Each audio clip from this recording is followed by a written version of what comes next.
Hello, viewers, wherever you're watching us from all over the world, from Africa, from Asia, from Europe. Welcome to the Champions Forum. This week we are discussing Champions Talents. Now I have with me special guest in the studio.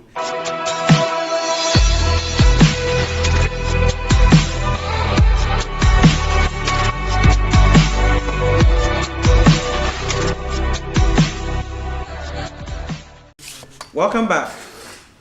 Now my guest today is our regular guest first, Dr. Yakuba from Mali. You're welcome to the show. Thank you. I also have with me a lady and a gentleman. First, I have Nana from Ghana. Thank you. You're welcome. Thank you. And a very wonderful lady, Sriyana Krishna from Nepal. You're welcome to the show. Thank you. We'll be right back after this commercial break.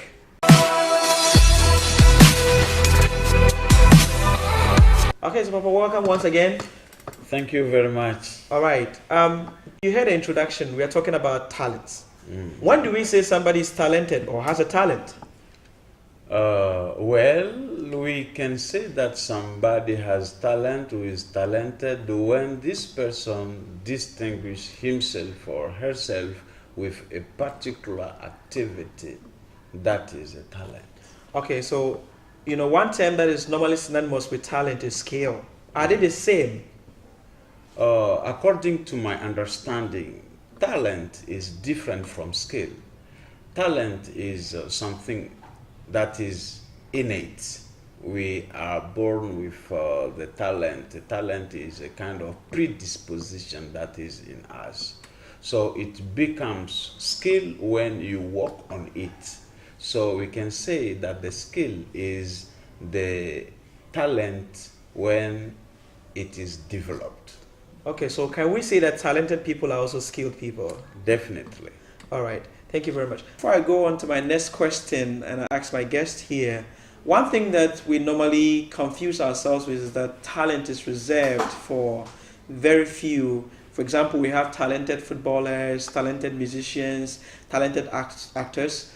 I'd like to know from our guest, is talent universal? Is it reserved? Is it for everyone or is it reserved for only a few people? Let us say that talent is universal. Talent can be seen in various areas of life because, you can be a public speaker and you have a talent in that way you distinguish. So whenever you can distinguish yourself in a particular activity, you can say that you are talented. Okay, so what you're saying is that talent is for the ordinary people. All of us are born to exhibit talent. If this is so, then why is that so many people are so helpless and are so hopeless and cannot utilize their talent or discover their talents to better their lives? Okay, to answer that question, we need to look at it in a broad vision, because there are many reasons that I can categorize in three major dimensions. The first aspect is people who themselves cannot identify their own talents.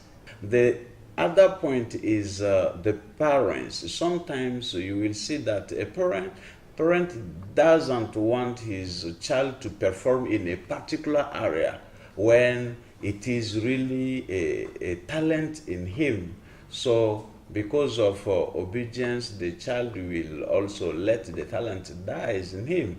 And the third dimension of it is the environment. You find yourself in some environment that will not be favorable to the flourishment or the growing of the talent, and then the talent will die. Those are three big dimensions that can explain why some people are living without manifesting their talent. Oh, okay, so we just found out that from your answer, you said that the environment can kill our talents. Okay, Yes. What are some of the environmental factors, or what factors in the environment, work against us in discovering our talents and also developing them? Well, sometimes you find yourself in a particular area when people look down on you. So that is a very difficult aspect to even handle. Because when what you are developing, what you find pleasure in, other people are looking at it as wasting time. You understand? So in that condition, the environment can kill your talent. But there is something else.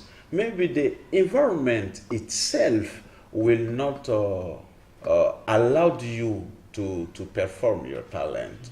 For example, you are talented in playing football. You find yourself in a place in which it's even difficult to play football because of all those mountains everywhere and the forest, it will be difficult for you to develop that talent in that particular area. So environment really, from different perspectives, can kill our talent. Okay, so here we find that you talked about the environmental features itself. Yes. And I also discovered that you talked about maybe what we call people. Yes. What I call the talent killers, right? Yes. Okay.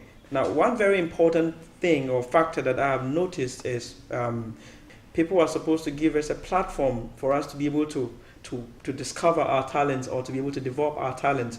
You see the case of Jesus Christ when we went to the synagogue. He wanted to heal somebody who was sick, and the head of the synagogue comes and says, "Today is a Sabbath day, you cannot heal."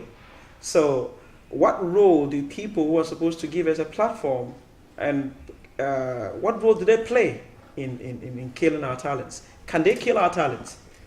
Yes, definitely they can do it. Maybe somebody is talented in rapping, he is very good in rap, but he will find himself in a church when people see rap with wrong eyes, then they will not encourage him in that area. They will even discourage him, so that can kill his talent in him. Okay, so another point also that I think is quite important is this.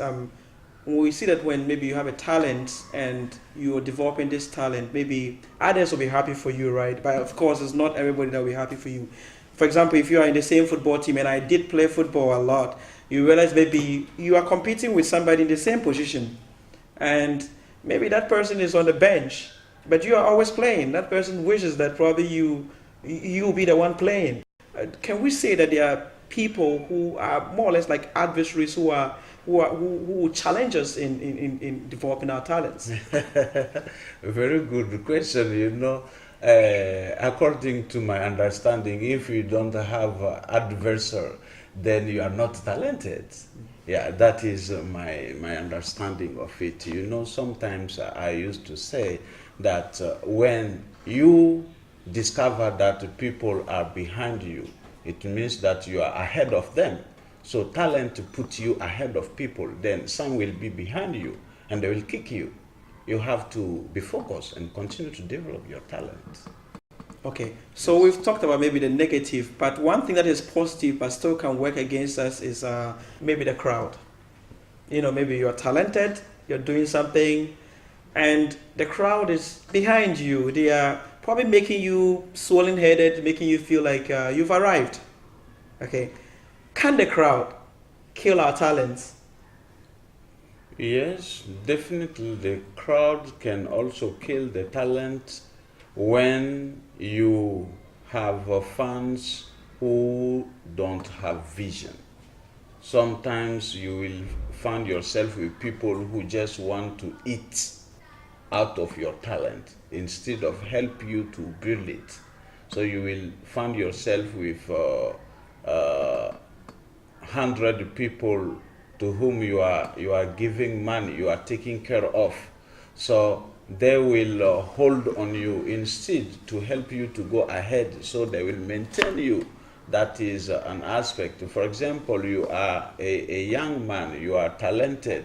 Many ladies will be running after you. They can kill your talent, Or you are a lady, you are talented. All those gentlemen that will be running after you, they are not those who want really to establish a family with you.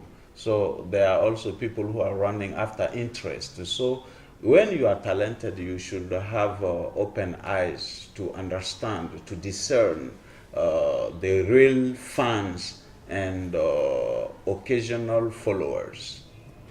Okay, viewers, we'll continue with the program after the commercial.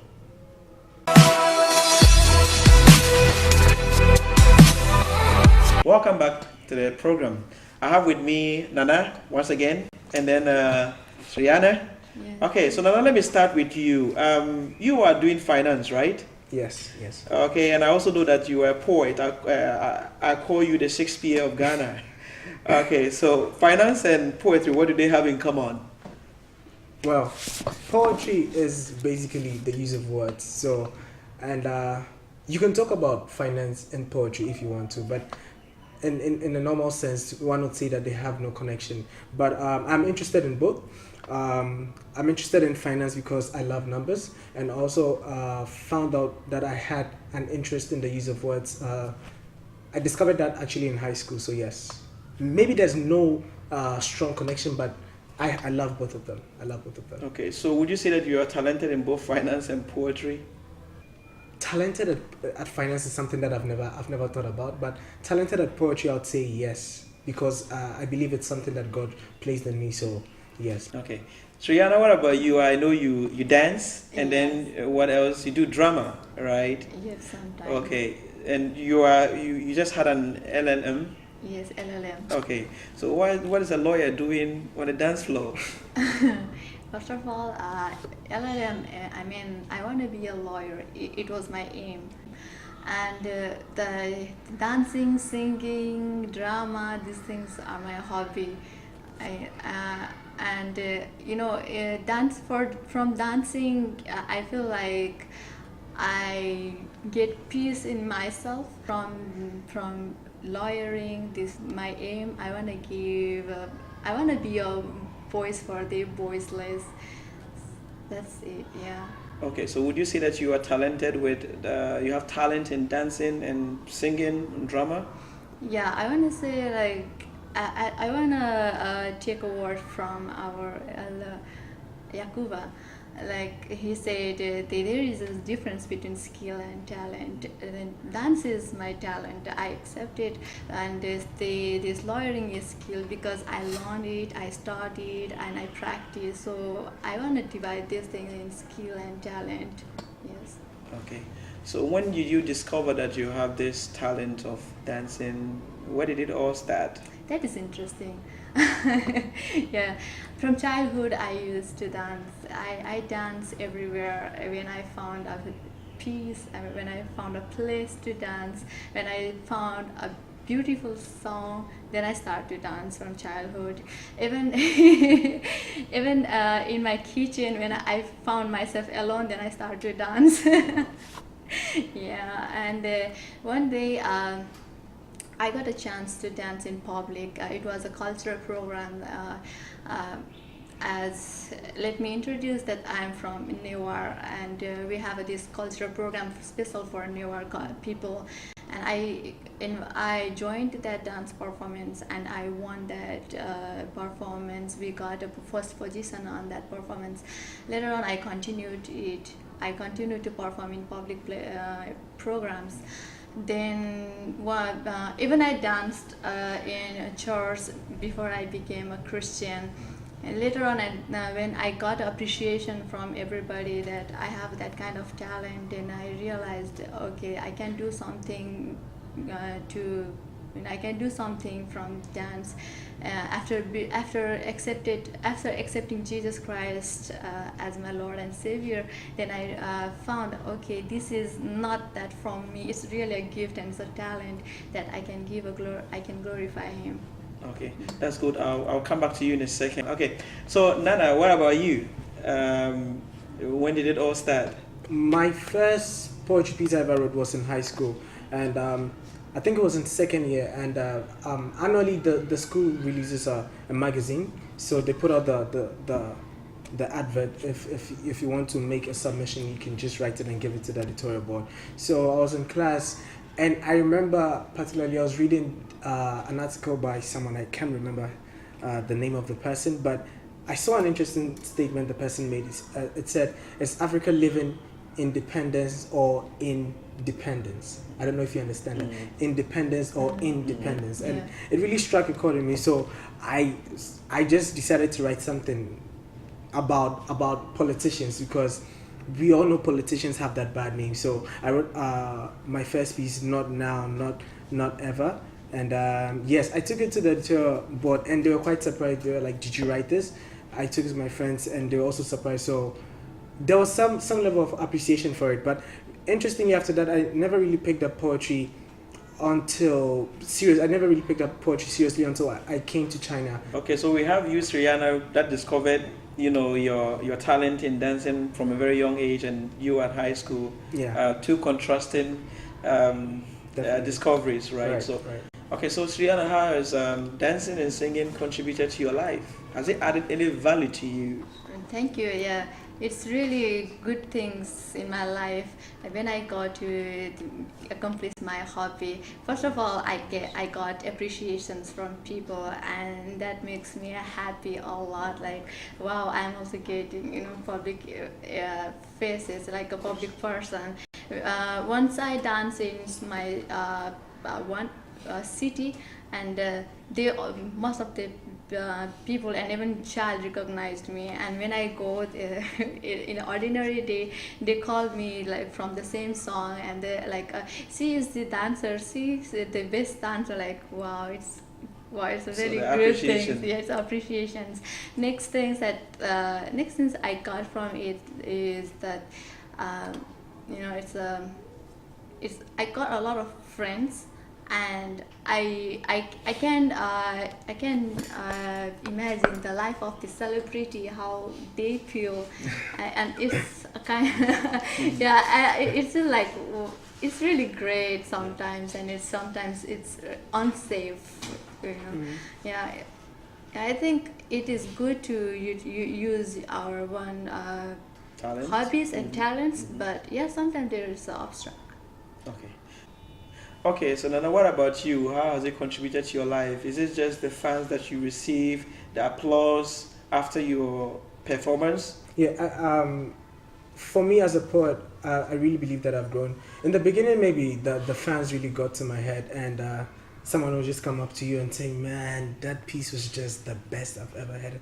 And well, it really gets to you, and I think it's something that whoever is on stage should be careful about. But apart from that, one thing that I've been really blessed is the fact that God is using me as a vessel to bless the life of people, and that has really had an impact on me, because it shows me that what I carry is very important to God, and so I should hold it in high esteem. So I really do not joke with my poetry.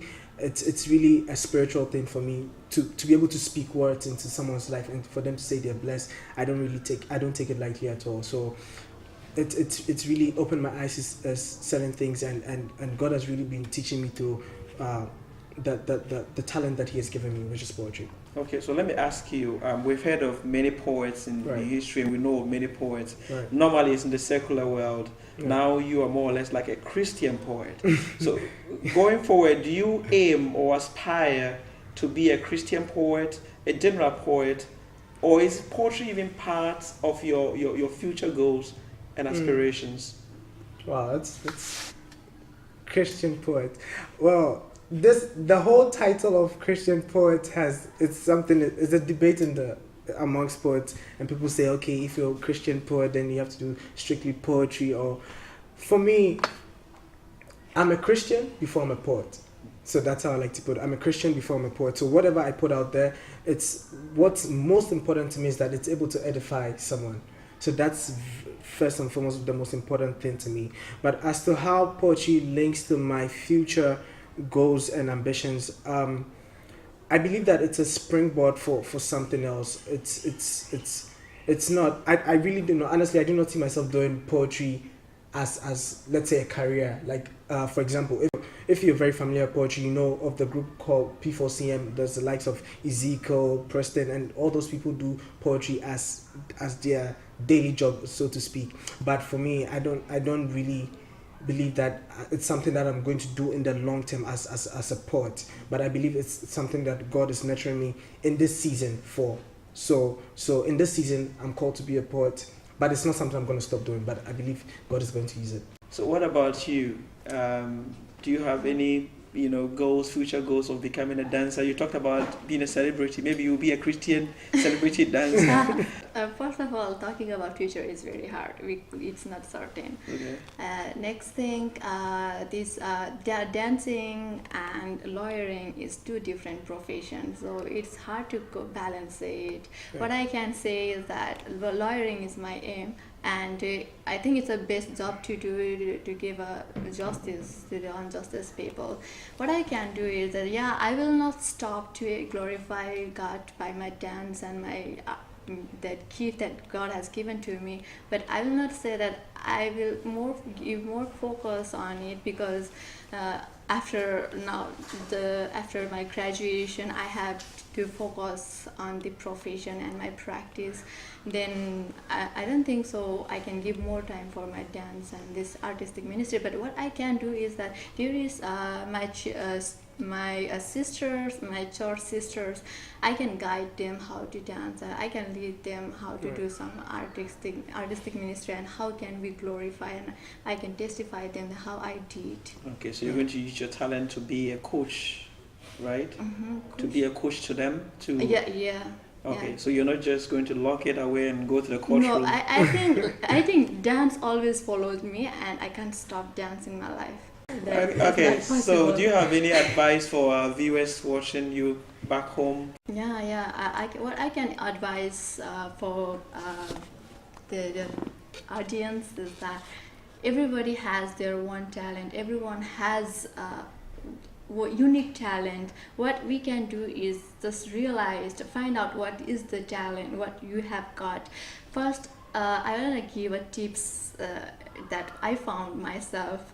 Like, if you have something very different something very unique yourself, like if you are writing, your passion is in writing, and you found like someone bestseller book, but even you found some mistakes and you feel like, wow, I can do better than this, and there is some mistake, I think this is better. Even you are not a recognized person and you are not a recognized writer, but you may have that idea. From that you can find out what is your talent. And next is when you got some talent, you feel like when you do something, you remind that which is your talent. You feel peace what you want when you do peace the same thing. Right. So from these two tips you can find your talents. Okay, so Nana, do you have any advice for our audience or viewers back home? I'd like to touch on something that Sujana said, which is also very important, is that whatever desire you have in you, it's not a coincidence. So if you find yourself naturally being inclined towards something, it's probably God hinting you that you've been called into that direction. So start taking it seriously, and you should definitely. If anyone ever saw my first poetry piece, they would see how I've grown as a poet. They would see, wow, this guy's really grown as a poet. Because sometimes I listen to my first piece and I'm quite disappointed to say, but I believe you get better as you sharpen, as you learn from others, as you really wait and keep writing. So especially for poets. Another thing I also want to touch on is that as a Christian, if you're a Christian poet, you are only as impactful as your devotion to God. It's those two things are connected. So if you're someone who if you're called into Christian poetry, so to speak, and you really want to impact the life of people, you cannot do that without God. So it's pointless unless you're just there for the crowd. But if you're there for the crown of life, you really have to spend time with God, because you can only give what you have, and that only comes by devotion with God. So yes. Okay. Thank you very much for joining us today on the Champions Forum, and thank you for joining us. We'll see you once again. Viewers, when we come back, I'll have a last round with Dr. Yakuba.